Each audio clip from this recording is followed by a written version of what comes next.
네, 2부 영상 LS 가치평가 시작하겠습니다. 이 별도 재무제표를 보니까 이 종속기업과 이 공동기업 투자 있죠. 이 2조 5천억 원, 이 1조 1천억 원은 이거 다 어떻게 계산이 되냐면 그 자회사의 그 장부 가치 있죠. 그러니까 순자산 가치. 이 가치에다가 이제 지분율 곱해서 네, 남은 것들 그게 다 합산된 게 이 값이거든요. 그리고 이 중에 일부는 이제 LS 일렉트릭의 시장 가치가 포함이 돼 있겠죠. 어쨌든 이 기업의 가치를 제대로 평가하기 위해서는 이 일렉트릭을 제외한 자회사의 가치 평가를 수행을 해야 합니다. 네, 근데 이 작업은 굉장히 번거롭습니다. 저도 보통 지주사 투자를 자주 하는 편이 아니어서 저도 할까 말까 굉장히 고민했는데 네, 그래도 꾸역꾸역 해봤으니까 끝까지 시청해주시면 감사드리겠습니다. 네, 여기 나와 있는 기업들은 전부 다 일부 영상에서 언급했던 기업들이죠. 이 사이프러스 인베스트먼트 있죠. 이거는 이제 SIND가 100% 가지고 있는 이제 자회사라고 보시면 되고, 이 아래에 그 일부에서 말씀드렸던 SPSX, 그러니까 권선 시장 점유율 70% 기업을 사이프러스 인베스트먼트가 100% 보유를 하고 있습니다. 그러니까 뭐 IND랑 이거 SPSX랑 같다고 보시면 됩니다. 지분은 이렇게 돼 있고요. 일렉트릭만 46%. 네, 이 부분은 공동기업 투자 부분이죠. 이제 동재련, LS의 동재련 지분은 50.1%입니다. 네, 이거는 뭐 더 볼 건 없고요. 네, 그래서 제가 어떻게 가치 평가를 했냐면 이 어닝이 견조하게 나오는 LS 전선은 이제 PER 가치 평가를 했고요. 근데 피어들이 이제 어닝이 제대로 안 나와서 PER 가치 평가를 하기 힘든 경우에는 제가 PBR 가치 평가를 수행을 하였습니다. 그래서 이제 여기에 최소라고 되어 있는 게 뭐냐면 피어들의 밸류에이션을 봤을 때 이 정도면 최소한 이 기업은 이 정도의 PER을 받겠다라고 합리적으로 판단할 수 있는 수준의 PER을 제가 최소 PER로 설정을 하였습니다. 그리고 LS 전선의 경우에는 2020년부터 2018년까지 평균 EPS를 적용을 해줬고요. 이 PER이랑 EPS, 그리고 PBR이랑 BPS 이렇게 곱해주면 이제 주가가 나오시는 건 다들 아시죠? 혹시 모르신다면 말씀해주세요. 네. 아무튼 이렇게 해서 제가 우선적으로 산출을 했고요. 그다음에 이제 EPS 그리고 BPS 변동성 그리고 이제 기업들의 최소 청산 가치의 신뢰성을 위해서 또 10% 할인을 해줬습니다. 네, 우선 LS 전선을 보시겠습니다. 네, 이 LS 전선이 있고 오른쪽에 프리즈맨 그리고 오른쪽에 넥상스 이거는 다 이제 피어 기업인데요. 피어가 이제 친구 기업 그러니까 비슷한 기업이라고 보시면 됩니다. 네, ROE는 전선이 조금 부족하고요. 부채 비율은 전선이 좀 더 건전하고 장부 가치는 전선이 2등 그리고 PER은 프리즈면 19배, 넥상스 15배입니다. LS 전선의 평균 EPS는 4,700원 그리고 할인 지분율 적용해서 720억 원의 가치를 산정을 하였습니다. 제가 이 PER을 프리즈미안과 넥상스보다 좀 많이 낮게 설정한 이유는 이 LS 전선이 유의미하게 부채 비율이 낮다고 볼 수 없는데 ROE가 뭐 거의 제일 낮아요. 그리고 LS 전선이 한국 기업이라는 점에서 코리아 디스카운트를 넣어서 10배 정도가 적당한 최소 PER이라고 생각을 해서 이렇게 적용을 하였습니다. 그리고 두 번째로 LS 엠트론입니다. LS 엠트론의 피어는 이제 대동과 TYM이 있는데요. 부채 비율이 가장 건전한 LS 엠트론이 사실 ROE가 제일 높고 가지고 있는 쩐도 장부 가치 도 제일 많습니다. 이런 LS 엠트론이 대동보다 더 낮은 밸류에이션을 받는 게 말이 안 되죠. 그래서 저는 LS 엠트론의 최소 PBR로 이 대동의 밸류에이션을 적용하였습니다. 그리고 제가 일부에서 LS 엠트론이 2018년까지가 제일 멀쩡한 사업 보고서다라고 제가 말씀을 드렸는데 근데 이제 홈페이지 들어가 보시면 2020년에 연말 결산 자료가 있더라고요. 그 자료로 이제 최근 BPS를 구할 수 있었습니다. 그리고 할인 10%를 해줘서 추정 가치 2,620억 원을 제가 산정을 했습니다. 그 다음에 이제 LSIND, SPSX죠.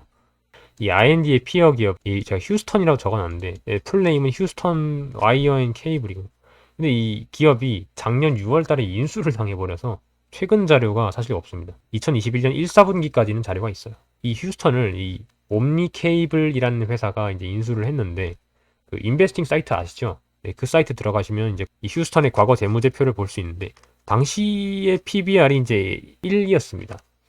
근데 이제 옴니 케이블이 휴스턴을 인수할 때 이제 어느 정도의 밸류에이션으로 인수를 했냐면 시가 대비 한 40%더 받았어요. 그러니까 PBR 한 1.4배 정도의 밸류로 인수를 한 거죠. 근데 뭐 1.4배로 산 거는 이제 뭐 아무래도 이제 옴니 케이블과 휴스턴 간의 시너지 때문에 더 높게 평가받은 것이기 때문에 LSIND의 손자 회사인 슈페리어 SX, SPSX는 최소 1배만큼의 PBR을 받는 게 적당하다고 저는 생각을 했습니다.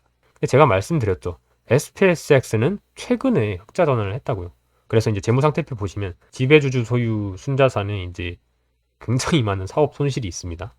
이제 저는 어떻게 그거를 처리를 했냐면, 이제 최근에 흑자 전환한 것, 인프라 사업 때문에 실제로 어닝이 증가를 할 것이기 때문에 그런 사업 손실분이 없다고 생각을 하고 BPS를 도출했습니다. 그렇게 해서 이제 3,800억 원의 밸류를 도출을 하였습니다.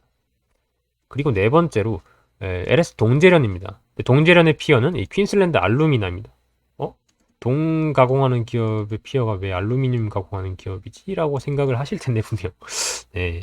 제가 왜 이 퀸슬랜드 알루미나를 피어로 선정을 했냐면, 일단 장부 가치 서로 비슷한 돈 들고 사업을 하고 있어요. 그리고 ROE도 굉장히 비슷합니다. 그러니까 원료만 다를 뿐이지 고객들한테 전달하는 부가가치는 그렇게 막 큰 차이가 없는 거죠. 뭐 알루미늄이나 구리 둘 다 이제 최근에 와서는 거의 비슷한 가격 흐름을 보이고 있고, 그리고 비슷한 업태를 유지를 하고 있고, 부채 비율도 건전하고 ROE도 비슷하고 해서 이제, 그래서 이제 피어 그룹이라고 충분히 저는 볼 수 있다고 생각을 해서 퀸슬랜드 알루미나를 피어 기업으로 선정하였습니다.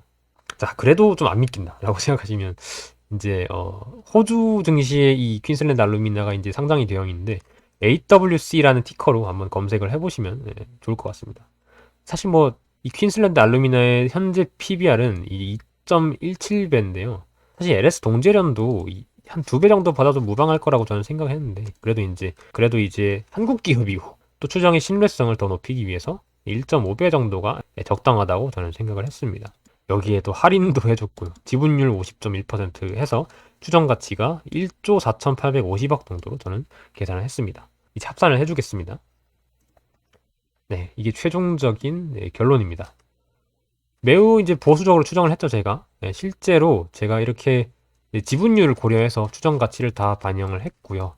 LS 일렉트릭도 최근에 주가가 많이 떨어져서 장부 가치인 9천억 원보다는 훨씬 더 낮은 밸류가 산출이 되었죠.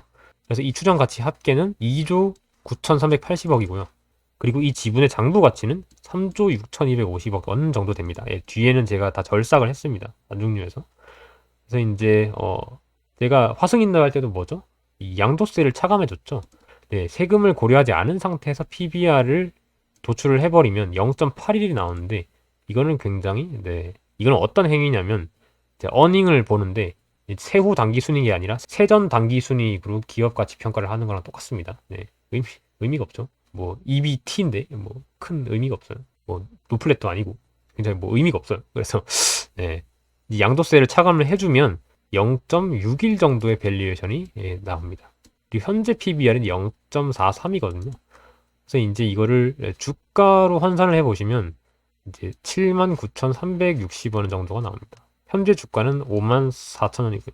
그래서 이제 이 가치와 가격 사이의 괴리는 47% 정도로 산출이 되었습니다. 최종적으로 밸류에이션이 결국에는 이제 8만원 정도가 나왔는데 현재는 5.4만원이. 뭐 그렇다고 이걸 사면 한순간에 이제 8만원이 돼서 돈을 버냐? 그거를 아는 사람은 이 세상에 없습니다. 그거는 당연히 아무도 모르는 거죠. 그 왜냐? 수만 명의 사람이 모여서 주가를 만드는 건데 어떻게 한 사람이 그걸 알겠어요? 근데 제가 이 저평가 경기순환주 전략 소개 영상에서 뭘 했죠? 굉장히 저평가된 경기순환주가 존재를 한다. 그리고 그 기업은 제 생각에는 LS가 될 것이고, 이 기업은 만약에 지금 투자해서 조금 물리더라도 금방 다가오는 금융 장세에서 원금 회복할 수 있는 기회가 주어진다 라고 말씀드렸죠. 그래서 이제 LS라는 기업이 굉장히 매력이 있는 상황이라고 저는 생각을 합니다. 근데 사실 뭐 저는 사고 싶어요. 저는 사고 싶은데 여러분들은 또 다르게 생각을 하셔야 돼요. 여러분들이 보시기에 이 굴마켓은 내가 볼 땐 허접이다. 그래서 얘가 사자고 하면 나는 불반꿀 해서 팔아야 된다. 뭐 그러면은 뭐 파시는 거고, 내가 볼 때 굴마켓은 좀 잘한다. 얘가 사니까 나도 사야겠다. 뭐 이런 선택을 할 수 있는 거고. 그러니까 뭐 최종적으로 판단은 구독자님들 그리고 시청자님들께서 독자적으로 하시는 거기 때문에, 이제 뭐 니 말 믿고 투자했는데 왜 이거 안 오르냐, 왜 떨어졌냐라고 얘기하시면 안 돼요. 네, 이걸 아셔야 됩니다. 여러분들은 제 말을 믿는 게 아니고 이해를 하시면 거기서 끝이에요. 네, 아무튼 뭐 영상은 이걸로 끝이 났는데, 이제 다음 주에는 이제 S&T 에너지를 다뤄볼 겁니다. 그리고 이번 주 토요일에는 제가 투자 마인드 영상을 올릴 건데요.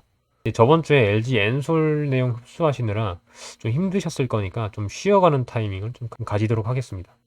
사실 저도 LG 엔솔이랑 지주회사 커버하려니까 진짜 워크로드가 감당이 안 되는 수준이었는데 지금 네, 이렇게 끝이 나서 저도 정말 행복하네요. 네, 그러면 여러분들 뭐 엔솔 투자하신 분들 다 잘 됐으면 좋겠고요. 영상이 도움 되셨다면 구독, 좋아요, 댓글, 공유까지 부탁드립니다. 감사합니다.